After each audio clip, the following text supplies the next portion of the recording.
تو اسی وجہ سے قراءت اس وقت تک کسی کی مکمل نہیں ہوتی جو کتابوں سے پڑھ کے اپنی قراءت درست کر لیتے ہیں. جب تک کہ استاد کے پاس اس کو نہ سنایا جائے تب تک کسی کی قراءت درست نہیں ہو سکتی، کیونکہ یہ بالمشافہ لفظاً لفظاً بالترتیب جیلن عن جیلن، صحابہ سے تابعی، تابعی سے تابع التابعی، پھر ان سے ان کے شاگرد، پھر ان سے ان کے شاگرد، آج تک ہمیں اسی طرح پہنچا ہے. اور یہ اللہ تبارک و تعالی تک لے جا کے نسب ملاتا ہے. اللہ تبارک و تعالی تک ہمارا جو سلسلہ چلتا ہے وہ برابر اللہ تبارک و تعالی تک پہنچتا ہے کہ فلاں ابن فلاں ابن فلاں ابن فلاں ابن فلاں ابن فلاں ابن فلاں ابن فلاں، پھر صحابی، پھر رسول. رسول کو کون سنایا؟ جبرائیل سنایا. جبرائیل کو کون سنایا؟ اللہ تبارک و تعالی سنایا. جس کا تعلق رب العالمین سے کنیکٹ ہوتا ہو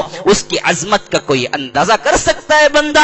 ہم بدبخت ترین ہیں کہ قرآن کے نہ الفاظ سے جانتے ہیں، نہ مفہوم سے جانتے ہیں، نہ ترجمے سے جانتے ہیں، پھر بھی ہمارے لیے فخر ہے کہ ہم مسلمان ہیں. کس بات پہ فخر ہے؟ جوہری اپنی جوہرات کو کھو دے، جوہری اپنے ہیروں کو کھو دے تو پھر ہیرو والا کہنے کی اس کو کیا ضرورت ہے؟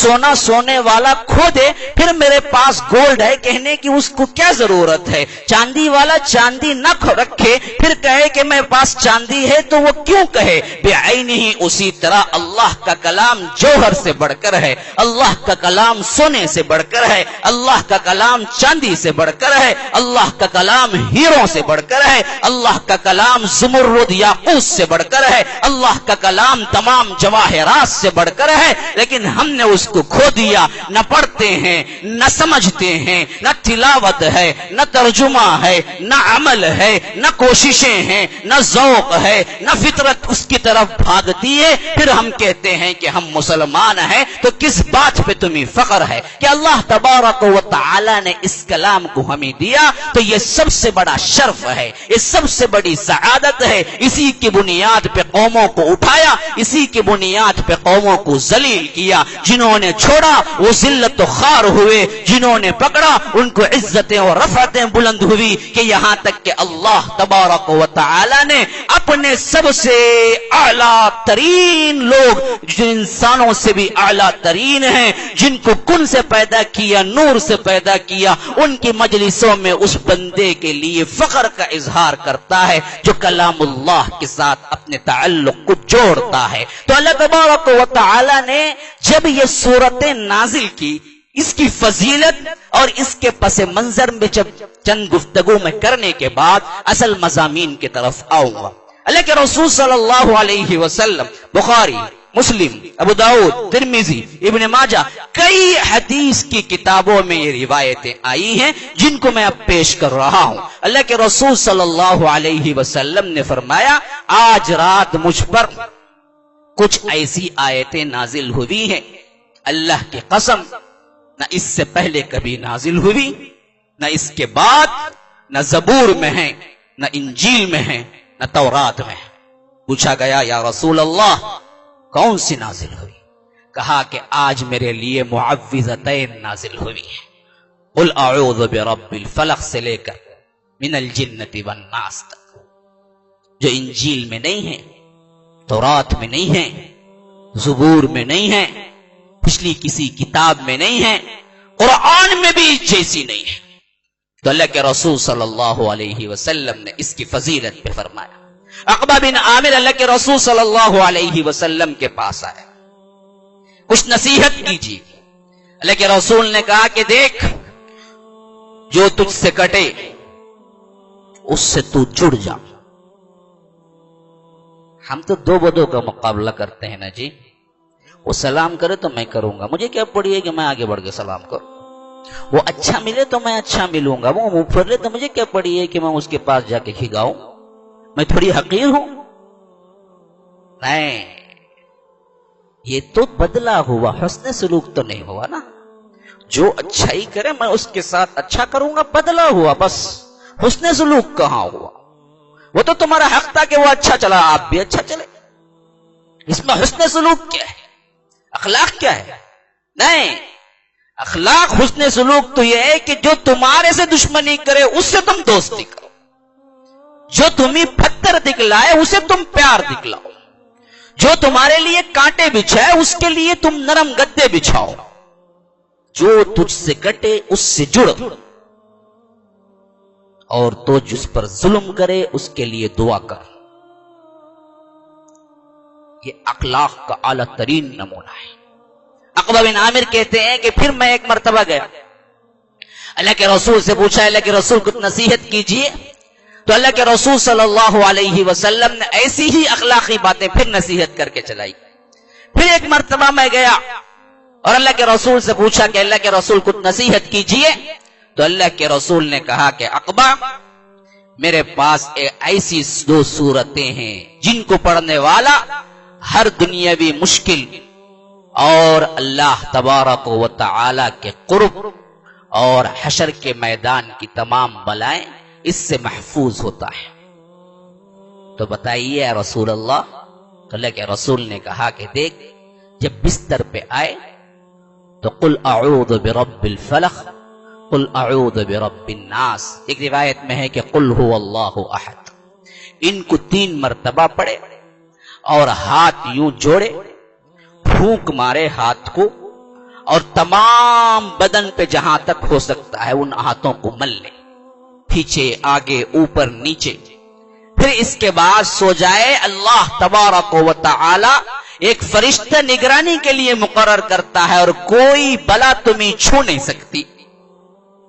یہ ہر دن اگر تو ریپیٹ کر لیا کرے تو تمام مصائب و آلام سے محفوظ ہو جائے گا۔ آج بندے کتنا پیسہ خرچہ کرتے ہیں میڈیکل لائن پہ، اپنی صحت کے لیے، اپنے عیش و آرام کے لیے، اپنے مستقبل کو محفوظ کرنے کے لیے، لائف انشورنس، فلاں انشورنس، یہ انشورنس، وہ انشورنس، دھڑکا لگا ہوا ہے بندے کو کب کیا نہ ہو جائے۔ لیکن اللہ کے رسول نے جو جائز اور پناہ کی مکمل طور پر حفاظت کی جو چیزیں بتلائی ہیں اس پہ تو کوئی یقین نہیں۔ بدبخت جو سود خور اسکیم بتلاتا ہے اس پہ پورا یقین ہے، حالانکہ وہ تو 100% درست نہیں ہوتا، یہ بھی وہ خود مانتا ہے، پھر بھی اسی پہ یقین رکھتا ہے، ان چیزوں پہ یقین نہیں رکھتا۔ حالانکہ ان چیزوں کے اندر اللہ تبارک و تعالی نے اتنا پاور دیا ہے، اتنا پاور دیا ہے، الفاظ سے اللہ کی قسم کھا کے کہتا ہوں، اللہ کی قسم کھا کے کہتا ہوں، اللہ کی قسم کھا کے کہتا ہوں، اس کی عظمت و حرمت زبان سے بیان نہیں ہو سکتی، اتنی تقدیس دی ہے۔ جب تک کہ عامل خود عمل کرنے نہ لگے اس کے پھل اس کے اوپر روشن نہیں ہوں گے، اس کے نتیجے کھل کے سامنے نہیں آئیں گے۔ جیسا کہ امام ابن القیم رحمہ اللہ کہتے ہیں، میں نے بہت پڑھا فاتحہ کی صورتوں میں، فاتحہ کے عظمتوں کے، فاتحہ کے مقدس ہونے کے، لیکن اس کا بالمشافہ میں نے جو کچھ مطالعہ کیا بعد میں، وہ جتنا پڑھا ان سب سے زیادہ حیران کن تھا۔ ایک فاتحہ کے ذریعے دنیا و آخرت کی ہر نعمت لے سکتے ہیں۔ اللہ نے سورۃ الفاتحہ کے اندر اتنا پاور دیا ہے، اتنا پاور دیا ہے کہ ہر چیز سے پناہ الحمدللہ رب العالمین سے ہو سکتی ہے اگر یقین ہو۔ اس فاتحہ کو ہم نے بریانی کا ذریعہ بنا لیا، ہم نے 11.25 روپے کا ذریعہ بنا لیا۔ فاتحہ جس کو پڑھنی نہیں معلوم، جو گنجڑ قسم کا ہوتا ہے، جو نہاتا نہیں ہے، اس کو بلا کے پڑھوا کے ہم سمجھتے ہیں کہ فاتحہ کا حق ادا کر دیا۔ ارے ہمارے عقلوں پہ ستیہ ناس ہو کہ ہم نے جو سمجھنا ہے اسی سمجھ سے ہم دور ہو گئے کہ اللہ رب العالمین نے سورہ فاتحہ کو اتنا ممتاز کیا۔ ابن القیم کہتے ہیں رحمہ اللہ، مکے کے زمانے کے اندر کبھی ایسے بیماریاں مجھے آلی اور مجھے ایسے پریشانیاں گھیر لیے اور مجھے ایسے تکالیف میں مبتلا ہونا پڑا کہ میں سوچ بھی نہیں سکتا تھا، کئی دن کا فاقہ تھا۔ ایسے حالات میں سوائے یہ فاتحہ تھا جس کے ذریعے میں نے تمام بلاؤں سے نجات پائی۔ ابو سعید خدری بخاری و مسلم کی روایت کے اندر موجود ہے کہ وہ ایک سفر میں تھے اور وہاں کے بستی کے بادشاہ کے بیٹے کو ایک زہریلے جانور نے کاٹ لیا تھا۔ اس نے آگے پوچھا، کوئی ہے تم میں دم کرنے والا؟ آج تو دم کے نام کو بالکل غلیظ بنا کے رکھ دیا گیا ہے۔ میں غلیظ عربی کا لفظ نہیں کہہ رہا ہوں، غلیظ عربی میں سخت کو کہتے ہیں، غلیظ اردو کے لحاظ سے کہہ رہا ہوں جو ہم غلیظ خراب کو کہتے ہیں، حالانکہ دم بری چیز نہیں ہے۔ بعض ان پڑھ جاہل اس علوم سے ناواقف علماء، بعض ایسے جنہوں نے اپنی چاندی اسم سمجھی کہ ہم کیا اس کا انکار کریں، انہوں نے کر دیا ہے، ورنہ دم تو خود اللہ کے رسول صلی اللہ علیہ وسلم کیا کرتے تھے۔ حدیث کے الفاظ ہے، حضرت اما عائشہ اللہ کے رسول صلی اللہ علیہ وسلم پہ کیا کرتے تھے، بخاری و مسلم کے الفاظ ہے۔ دم جائز ہے اور یہ حقیقت ہے کہ اس کے ذریعے اللہ تبارک و تعالی شفا دیتا ہے۔ میں ایک بات آپ سے پوچھتا ہوں، جو بھی انکار کرتے ہیں، جو بھی اپنا ذہن لڑاتے ہیں، ان سے پوچھتا ہوں، اگر کوئی بندہ سامنے کھڑا ہو اور آپ اس پہ گالیوں کی بوچھاڑ کریں تو اس کا ری ایکشن کیا ہوگا؟ ہنسے گا؟ گلے لپٹے گا؟ ایک بردبار حلیم سنجیدہ انسان کھڑا ہوا ہے، آپ جائیں دھنا دھن گالیوں کی بوچھاڑ شروع کر دے، تو فلاں تو فلاں تو فلاں تو فلاں، اب وہ بندہ خاموش کھڑا ہوگا؟ نہیں مسکرائے گا، نہیں گلے لپٹے گا، نہیں اس کا چہرہ غصے سے سرخ ہو کے مارنے کے لیے دوڑے گا۔ بتائیے کیا کرے گا؟ کیا کرے گا؟ پہلا والا کرے گا، بعد والا کرے گا؟ تو بعد والا کرے گا نا، تو اس کو غصہ، اب یہ غصہ جو ری ایکشن اس کے چہرے پہ آیا، کن سے آیا؟ آپ نے ہاتھ لگایا، آپ نے اسے ہاتھ لگایا، آپ نے اسے ٹھوکا دیا، آپ نے اسے اپنا ہاتھ استعمال کیا؟ نہیں، الفاظ کا ایک ری ایکشن بدن پہ ہوتا ہے، الفاظ کا ایک ری ایکشن بدن پہ ہوتا ہے۔ آپ نے اسے ٹچ بھی نہیں کیا، اسے گالیاں سنائی تو گالیوں کے الفاظ کا ری ایکشن اس کے چہرے پہ نمودار ہوا تو وہ مارنے دوڑنے کو آگے آ گیا ہے۔ جب آپ کی گالیوں کے اندر ایک تاثیر ہے تو اللہ کے کلام پر جسم کی تاثیر نہیں ہے؟ یہ کیا بدبختی ہے تمہاری؟ جو لوگ کلام اللہ کی تاثیر سے انکار کرتے ہیں، جو دم سے انکار کرتے ہیں، ان سے پوچھتا ہوں کہ ایک وہ آدمی جو گنہگار ہے، اس کے الفاظ کی تاثیر ایک انسان پہ مرتب ہوتی ہے اور اس کو غصہ آتا ہے، اس کا جسم حرکت میں آتا ہے، اس کی صورت تبدیل ہوتی ہے، اس کا رنگ غصے سے سرخ ہوتا ہے، تو کلام اللہ جو کلاموں کا بادشاہ ہے، ایسے آیات کی تاثیر جب کسی جسم پہ پڑیں گے تو کیا اس کے جسم کے اندر اس کے لیے شفا نہیں ہوگی؟ حرکت نہیں ہوگی؟ تبدیلی نہیں ہوگی؟ 100% ہوگی، 200% ہوگی۔ میں نے دلیل دی ہے عقلوں کے مطابق، ورنہ نقل تو بہت سی روایت ہے، میں نے عقل سے دیا ہے جو عقل کے بندے ہوتے ہیں۔ ہم تو اللہ کے بندے، ہم نقل میں جو ہوتا ہے اس کو مان لیتے ہیں۔ تو ابو سعید خدری نے کیا کیا؟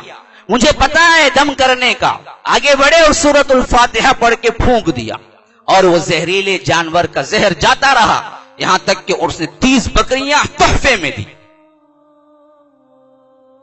اللہ کے رسول کے پاس جب واپس آئے تو اس کا کچھ حصہ باقی تھا۔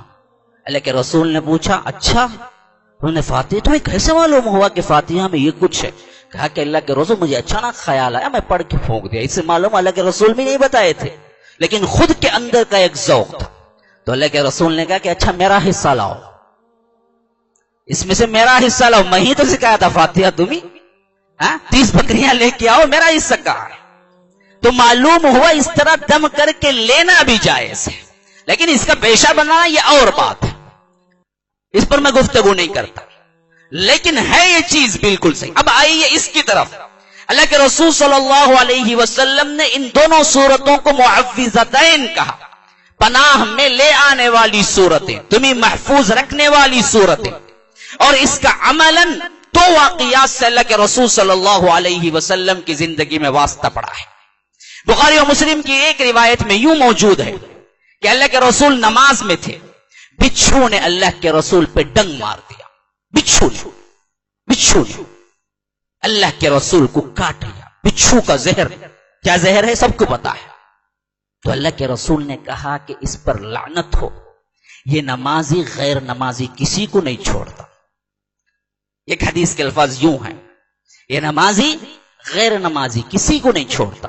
دوسرے حدیث کے الفاظ ہیں کہ رسول نے کہا کہ اس پہ لعنت ہو، یہ نبی غیر نبی کسی کو نہیں چھوڑتا، سب کو کاٹ. اپنے کاٹنے کی جو صفت ہے نا یہ بڑی بھیانک ہے کہ کسی کو نہیں چھوڑتا، یہ کسی کو نہیں پہچانتا. اچھا اس کے بعد علاج کیا کیا بچھو کے کاٹنے کا؟